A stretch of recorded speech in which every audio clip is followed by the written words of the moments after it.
You're listening to Selling the Dream. This isn't an interview, and we're not journalists, but each week we'll ask our guests to open up and share their secrets to business success.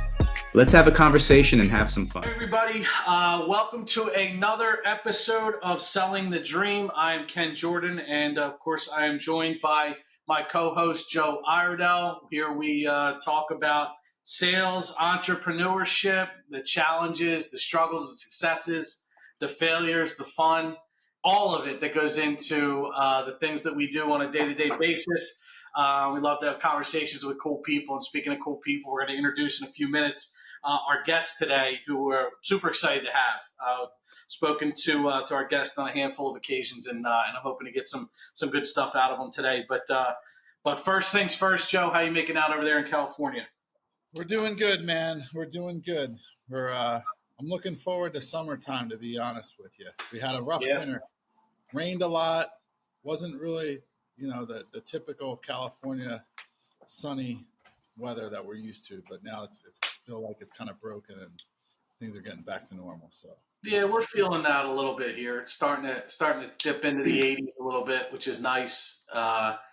It's cold and rainy, man. I feel like we did kind of go from a little bit cold and rainy to hot. Sometimes we miss that spring, but you don't know nothing about that because it's like spring always down there in California, San Diego. It's pretty beautiful. But so big weekend this weekend. We Broad Street Run. How'd that go? It went very well.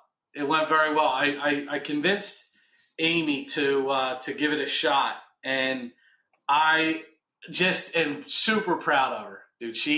She was always like, I don't need to do this, I don't need to do that, I don't need to prove myself, I don't need to blah blah blah, right? But when she finally got the idea in her head that she wanted to do something difficult and train for it, she jumped in with both feet. She trained hard, and she did phenomenal, dude. It was a lot of fun running with her. It was really cool. Awesome. She didn't break your balls for wearing roller skates? Nah, the Heelys were, especially downhill, man. Those things are key to have. Yeah. No, she. Trying, brother. That's what's that? If you ain't cheating, you ain't trying. No, it was good. The weather held out. It was I don't know, in the 60s, mid 60s, a little misty, but it was good. It was the second time I did it. I'm glad I did it. I'm looking forward to do another one. I'm going to try and convince you to do that 24-mile hike in October in the Grand Canyon. Let's see if you can. I don't know about all that. I don't know. We'll see. Why don't we bring in our guest? You ready? Sure. All right, so we're joined today by owner and CEO of the Summers team at Keller Williams in Philadelphia, former president of the Philadelphia Association of Realtors, phenomenal real estate agent, very, very intelligent from all indications, and a great guy all around, Chris Summers. Chris, thanks for joining us today. Ken and Joe, an honor. Thank you for inviting me on here. I would love to be in California right now. But it's always sunny in Philly. It's sunny today. Thank you for having me on here. You bet, man. So Chris, tell us a little bit of your backstory. I know you spent a decent amount of time in finance and also, I believe, some time in government as well. Tell us a little bit about what, your journey to real estate. Well, I will. And I think like most people, or really whatever profession they're in, 9 times out of 10, where they are now probably wasn't where they planned to be, by 10 years ago, 20 years ago. But I graduated from University of Maryland, Terrapin, ACC. They're Big Ten now, but back then, in my mind, ACC. I got a degree in accounting or business. When I first started, I didn't really know what I was going to major in, but I quickly realized, instead of doing a major that means nothing, do something that's marketable. And then I got my CPA license. I worked with the government. I worked with Deloitte and Touche in Washington, D.C.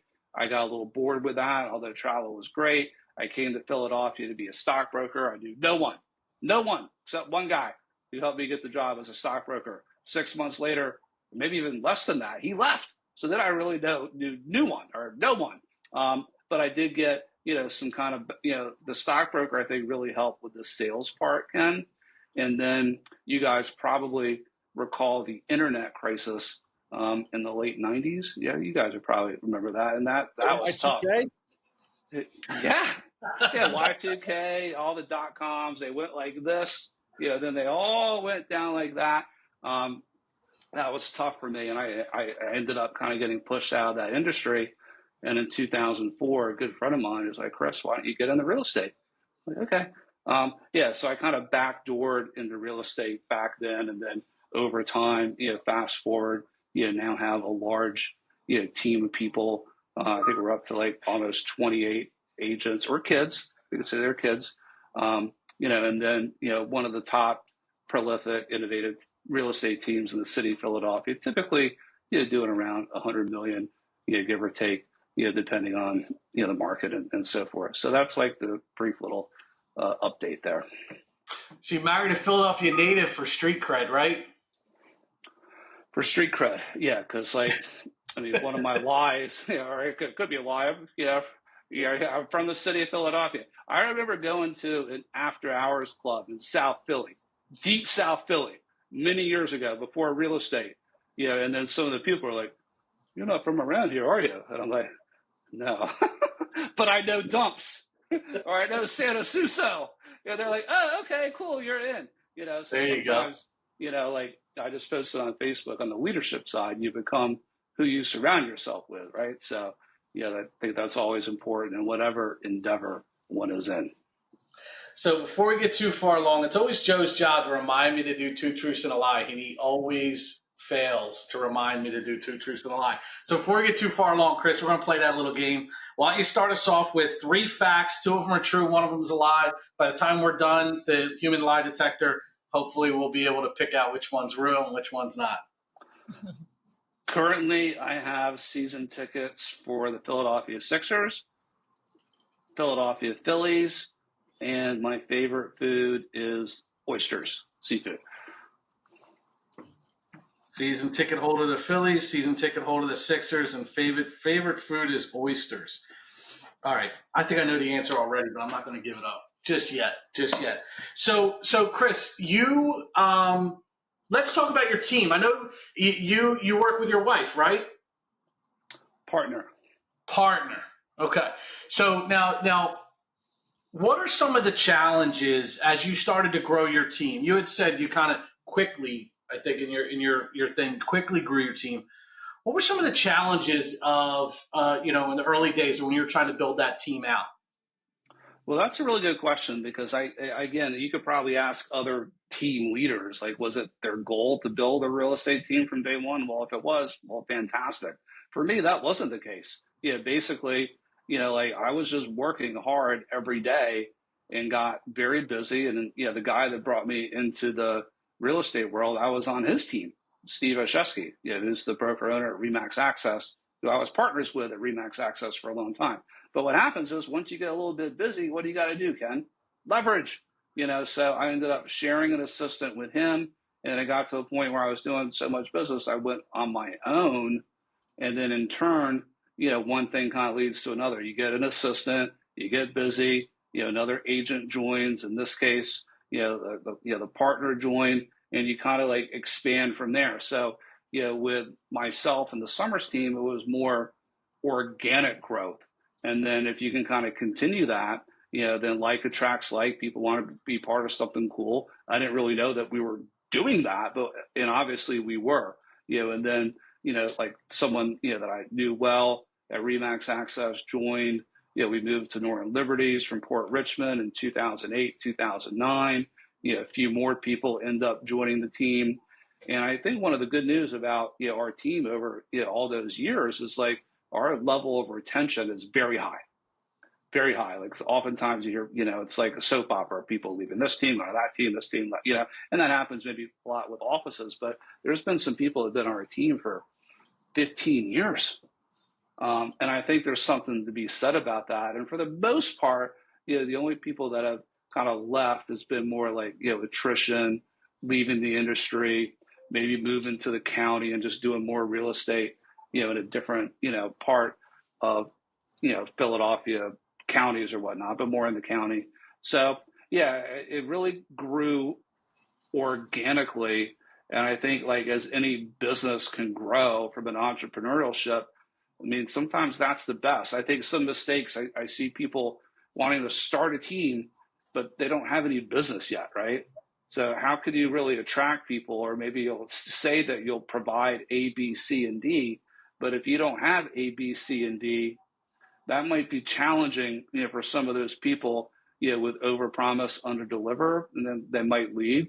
Now, I mean, I think there's something to be said, leap and the net will appear, but you really have to kind of be on it, to basically provide the resources, the structure, and a lot of agents are obviously looking for leads. So at least have some foundation of value proposition per se, where it makes sense to attract people to join your team. And this is the same thing for a real estate brokerage too. It's very similar, to attract people to join a brokerage or a real estate team. And then more importantly, retain them, to have that high level win-win over time, where you're working together, having fun, positive energy, culture, all those things I think are really, really important for both growth or just, maintenance too. Like, if you're doing X amount of business, you don't have to grow 15 to 20% every year. In some cases, you might be in growth mode. Other cases, you might be in, hey, let's just kind of, keep this thing running at this level. And I think it's important to share those goals, with the people on your team or your brokerage, again, to have it kind of be a collaborative type experience. I think that is so true. And it really highlights the main reason why businesses and entrepreneurs fail. And it's because, number one, I believe that one of the main reasons is they're undercapitalized. People run out of money. You have a great business plan. You start to get customers or whatever. You can't sustain the infrastructure that you built. And the problem there is, to Chris's point, if you build out this big machine and then all of a sudden you got to put fuel in it, you don't have enough fuel, it's going to fail. So, I love that strategy where you prove concept on a micro level. And if you can make money, a little bit of money here, then you just slowly add to it. And then the economies of scale kick in and you basically have the revenue coming in to attach other parts of the business. So that's, I'm not surprised that you're successful by taking that strategy because it's almost foolproof. If you can make money, with one person, then that same can be applied to more down the line. So that's even more so, Chris, do you think that the real estate business model, from a sales perspective and growing a team, do you think that the scalability is different than other businesses? Do you think it's easier? Do you think it's harder? What are some of the unique things about growing a real estate team versus, let's say, growing a franchise or where you're looking to grow product lines and things like that? That's a really good question, and I don't really have the exact answer because it's hard, to kind of compare apples versus whatever that might be without experiencing it per se. But I have been, like part owner, like a Remax Access for many years, and my team was in Remax Access for the last 5 years. I just have my team, within the KW Philadelphia, which is now KW Empower. I mean, I think when you're running a team, it's definitely more focused, right? You have your team standards, you have your team goals. Whereas the brokerage, it starts to get kind of like wide and diluted. Not that there's anything wrong with that, but like I think one of the main aspects is like if you kind of have your mission, your value proposition, you can kind of take that and scale however you want. I know like a lot of like Noah Ostroff, with Philly Living has done like expansion type models at other cities, in the country. And I think that can work because obviously you have your branding, you have your database and whatnot. Like for me, like there's like enough of a large pie in Philadelphia where I really haven't had to do that or to franchise out. I think that would be more at the brokerage level versus, a team level kind of thing. I love that high level thinking, Ken, with that. But at the end of the day, like, I mean, ultimately, it's like listings leads leverage. And I think the leverage part, obviously a lot of that is agents, and having them join, but a lot of that also is the systems and processes.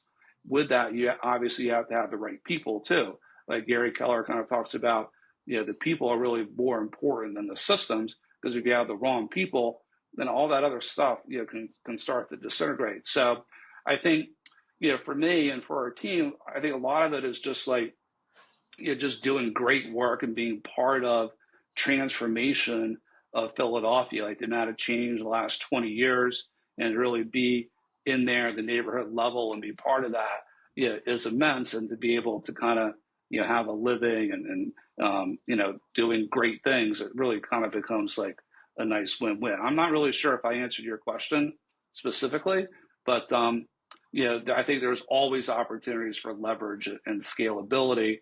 And I think that's the benefit of a business owner. You can kind of take it as far as you want or as narrow as you want. But I think what I found is like those niche models can work a little bit better because it's more focused. Once people start to get kind of wide, you can have fast growth, but you could also have fast decline too.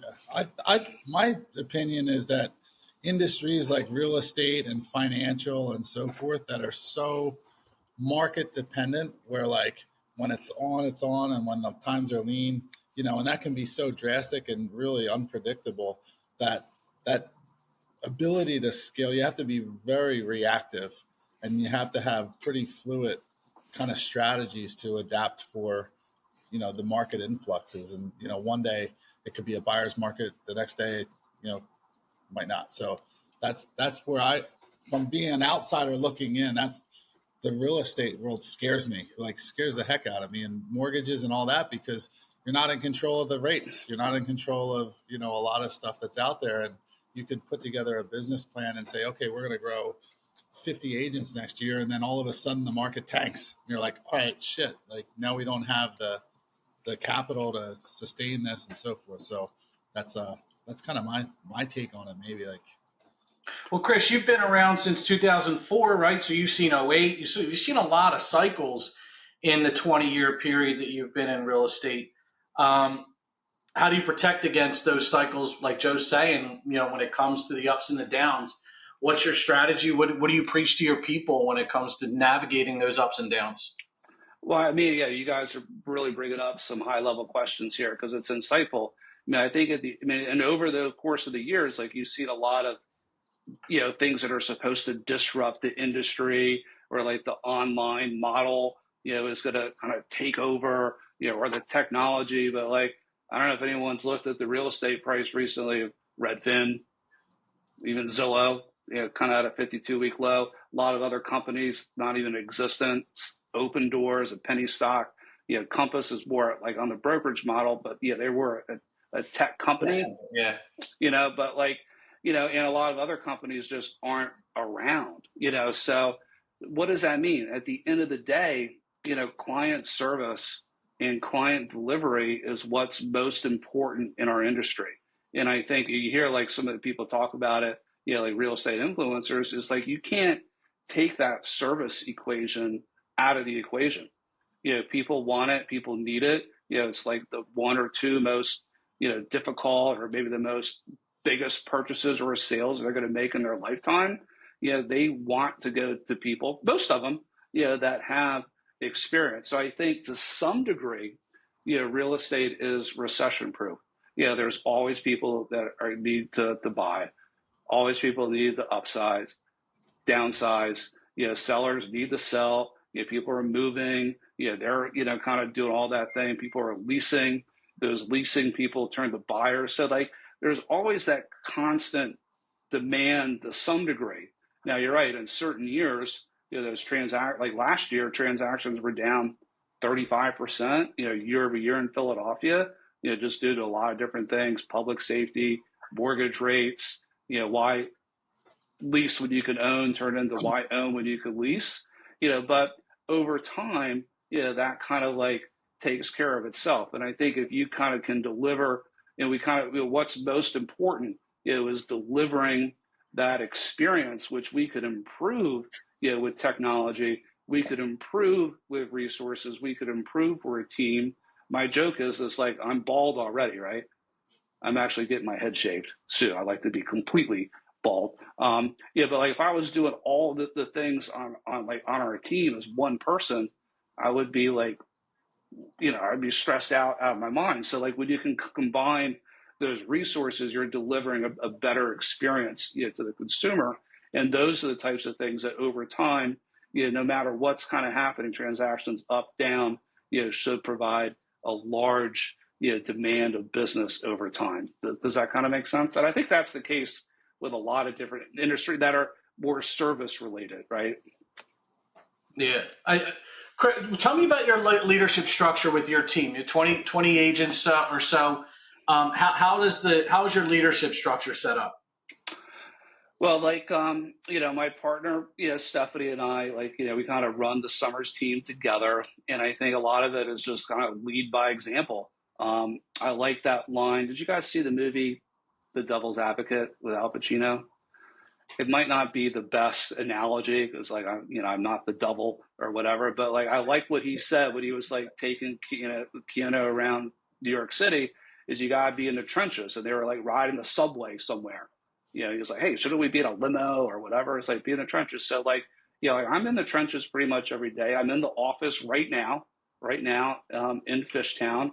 So I like to be in here several days out of the week, maybe not every day. And we're encouraging people, to come in, work together.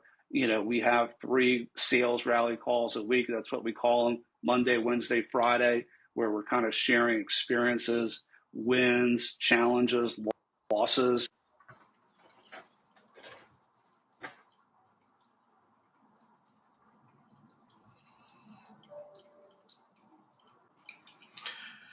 Let me ask you this, and this is selfish. This is totally selfish of me because as I'm asking you these questions, I'm thinking about my own experience and some of the areas that I struggle or the challenges that I face as, in my leadership role. But talk to me a little bit about the mindset that does a leader have to have more of an idealist approach? I struggle with being in the trenches from a standpoint of saying, okay, I'm in the shit with my loan officers. I'm dealing with the same stuff they're dealing with. But sometimes does that make it more difficult to have the energy to show up one day and be like, hey guys, like super motivational. Here's all the things you have to do. Like there's a certain naive or kind of idealist mentality of some leaders that if that it's hard to do both. I guess if I'm not articulating the question correctly, how do you balance that out? How do you battle that? Where sometimes your energy you're beat up too, right? If you're in the trenches, that means you're getting beat up too, right? But you got to show up for your people. So how do you do it? Yeah, and then being in the trenches could mean a number of things. It could mean, working with buyers and sellers directly. It could mean, just being out there, just trying to navigate more business, doing recruiting, bringing more resources to the team, doing some marketing here or there, doing some branding, working together with the market center. So like the trenches can kind of go wide too. But I think the main points are pretty simple. Show up, have influence. Like you mentioned, I am past president of the Greater Philadelphia Association of Realtors. So that have some things like that, which sometimes could be the difference between procuring a client or not. Who knows? And just, and being in the office, being available, and doing self-development. Like I started a book club this year, where actually a friend of mine and I did. So like some people on the team are part of the book club, and those book clubs, the first book was Miracle Morning by Hal Elrod. Everyone could incorporate those things pretty easily. I have myself. I wake it up an hour earlier. I'm more productive every day. The second was High Performance Habits by Brendan Bouchard. And then the third book that we're on right now is, I'm really excited about reading this one, Outwitting the Devil, Outwitting by Napoleon Hill. I've seen some smiles. Maybe you guys have read that. I read Think and Grow Rich twice. I don't think I've ever read this. So ultimately, this is the type of leadership that we talk about too. I'm not perfect, but I do know that with the right habits done day in and day out, I love the line, small things consistently over time lead to big results. And if I can kind of show that, whether it's, working out, you guys tell I've been working out a little bit. Read it. Right. I wasn't like that a year ago. Right. And I'm just starting too. I'm just getting started here, and doing things like being on the podcast with you guys. You guys are showing the initiative, because I know it's hard to be consistent with these things over time. I think it's things like that that's just outside of a sale, that, start to become attractive. But at the same time, Ken, you do have to protect your energy. Time blocking for me it's not the best attribute I have. But if I know that I have a team meeting or a rally call, well, then, hey, I can kind of protect some energy. Like the last couple of team meetings that we've had, they're like, Chris, you're like Tony Robbins up there. Actually, Joe reminds me of like a motivator. Anyway, and that's like a compliment, because I did plan for that. And I planned, to say some things that actually meant something. And it wasn't just fluff, because it's like my own experience that I'm sharing too, that can provide that motivation. And if I could help, people on the team, upscale their business a little bit, or sometimes you need to save that energy for clients and have that frank and candid discussion. Hey, your list price is 5-10% too high. We got to do something here. It's like Marty and Ozark. You want to get in front of things. Yeah. And maybe saving your life and getting your property sold. Maybe it's the exact same thing at the end of the day. I don't know. So, but yeah, I think all these little things, add up. I think that answered your question for the most part. But let's also kind of take a look at like how you got to where you are. And we're all of a certain age now that I'm assuming that, the guys that the team that's working with us is a little bit younger, right? So when you've got to this point through doing the things that you're asking other people to do, it's a lot easier to kind of have more of a visionary approach and, take a higher level look at things. But one of the things that I know for me is I have, and KJ, I know you have this, like I'll sit back and be like, you know what? Watch. I will do every single job in here and I will kick everyone's ass at it because I did it.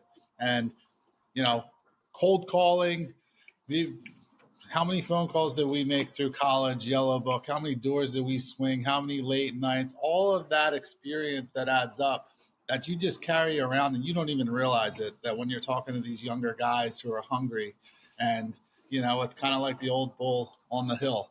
They're like, all right, well, if you need me to show you what this is about, I will gladly step up and do it and whoop everybody in here. But, it's better if we're kind of directing as opposed to acting. So that's the attitude that I know that I have. And it's, if someone wants to call me out and go toe to toe, I will go toe to toe with any of these young bucks and show them what's up, so.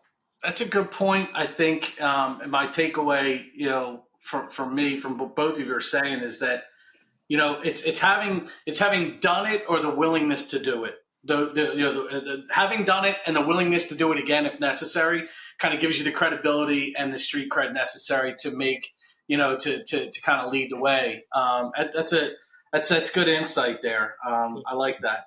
Hold my beer. What's that? Hold my beer. Watch this. Right. So Chris, let's talk about retention. And from a leadership standpoint, you can't pick up a leadership book without them talking about retention and how to keep your people. What do you had said you've got, that's probably one of your strengths of your team, right? Is how long you've been together. What do you attribute your retention to?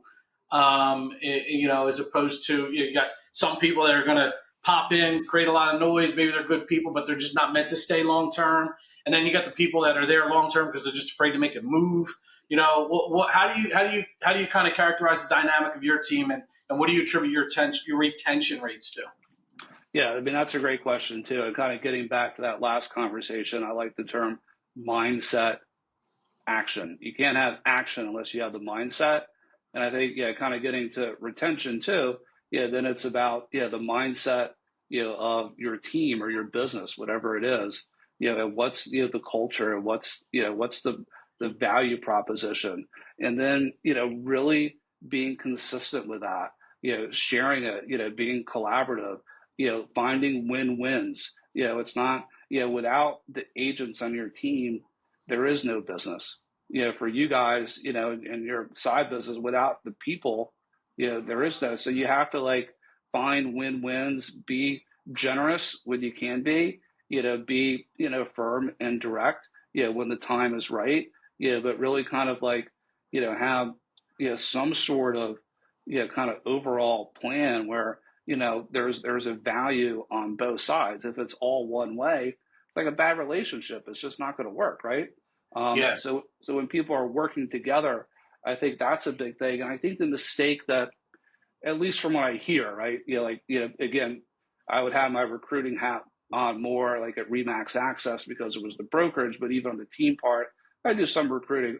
They want me to do more. I need to do more for KW Empower. You hear why people leave, and more often than not, it's the same reason why people leave. Typically, what they promised was not delivered. So I think that's a key part, is like you never want to overpromise and underdeliver. It's the same thing with working with a client too. Is hey, I'll get, don't tell someone you'll get back to them today when you're not going to get back to them until tomorrow. Don't tell someone that you're going to make this when they're going to make that, on whatever it might be. And I think if you're honest and kind of show integrity, and when situations come up, that you're there for them, that you have their back, and they know that you'll have your back, and they'll know that maybe if you have to, you'll do something to make that work or find solutions. I think it's all those things, Ken and Joe, that provide that foundation or that backbone, where people, like I've had several people on my team that are like, they're doing well. Of course, they have other people contacting them. There's even one woman on our team, I like what she says. She's like, the only reason I'm at KW is because the Summers team's at KW. So she'll go where the Summers team is. That doesn't mean that KW is bad or whatever, but it's just the value that she, has experienced, through her time being on the team, means something. And I think that's, the goal for any business. And you could read about it, like a lot of those books, like, from good to great or whatever it might be, is to have that kind of culture. And you can kind of see it on the flip side when businesses start to fail. More often than not, something changed. Leadership change, culture change, marketing blunders, whatever it might be, where something changed as far as that consistent value proposition that, that you promised, and it's important to deliver. And then what's important from there is to like continue to deliver it, right? And I think that's just maybe kind of being ahead of the curve from technology, resources, whatever the new bells and whistles might be, finding new ways, for win-wins across the board. And then, so we set a 20% recruiting goal, Ken, for 2024. We're almost there. Like our team literally has grown from like 22 to 28 agents in the last 4 months. And a lot of that has just been, hey, let's do more video, let's do more content, let's do more branding, let's let people know, that we are in a position where we could take on, some people to join the team. And, I think we've already hit our goal for the year. And we're not stopping, right? So when things are going good, it's like, and you can deliver, I think that's the time to continue to put your pedal to the metal. Other times it might make sense just to kind of, back off and chill a little bit, and kind of regroup where you need to as well. It's funny, Joe and I were talking earlier about about the diabetes treatment centers. Are you growing too quickly? And there's like you said, there's times to push and take advantage of your scale ability, and then there's times to kind of take stock and take inventory of where you're at and reassess. So, all right, a couple things here, because I know we're up against the time crunch for you. So we're gonna get to the two truths and a lie. But before we do, I just want to give you a quick tip. Listen to, I don't know if you listen or you prefer to listen to or read the books, but Outwitting the Devil on Audible is phenomenal. It's phenomenal. There's like a theatrical component to it that I think you're really going to love. If you're if you're planning on reading it, I'm sure it'll be fine. But if you get a chance to listen to it, that's my favorite way to listen. That book is 100% an Audible book for me. It's great. Did you ever read it, Joe? I mean, I don't. Sometimes. Oh, I'm sorry. That question was for Joe. No. Oh, that's all right. I was going to say there's a theme here. Kenny doesn't read books, and he uses Heelys and marathons and sprints. So I read books. I just don't. I just prefer to listen to that one. all good, dude. All good. I take the elevator too instead of the stairs. So. I mean, there's nothing wrong with Cliff Notes, but there is something to be said for the time. But no, I mean, I might read the book, Ken, and then do the Audible subsequent to that. I've been kind of slow to the Audible transition. I'm a little old school, but I anything that where you can kind of get that message in here, whether it's reading or Audible. I mean, to me, that's a win. It's a game changer for anybody listening. It is in my top 5 books of all time, is Outwitting the Devil. So without a doubt, worth your time. All right, let's jump into it. 2 truths and a lie. Let's rehash. We got the season tickets to the Phillies, season tickets to the Sixers, and loves oysters. Joe, what's your guess? So technically, he said his favorite meal is oysters. Now, oysters, I like oysters. I like them raw. But there's no chance that that's a favorite meal. I can't believe that. And being that you have a large team, I would think that some of the perks for a team would be season, tickets to games and for clients and so forth. I'm going to go with the lie is the oysters. Chris? I mean, oysters are like my favorite thing in the world. You're right. It might not be a meal, but like maybe have the steak and the oysters or or maybe oysters and shrimp or whatever that might be. But I grew up in Virginia Beach and my oyster fetish, I could just say fetish, kind of start early. Okay. I love fucking oysters. They make me happy. They're aphrodisiac. Yeah, there's an OnlyFans page for that.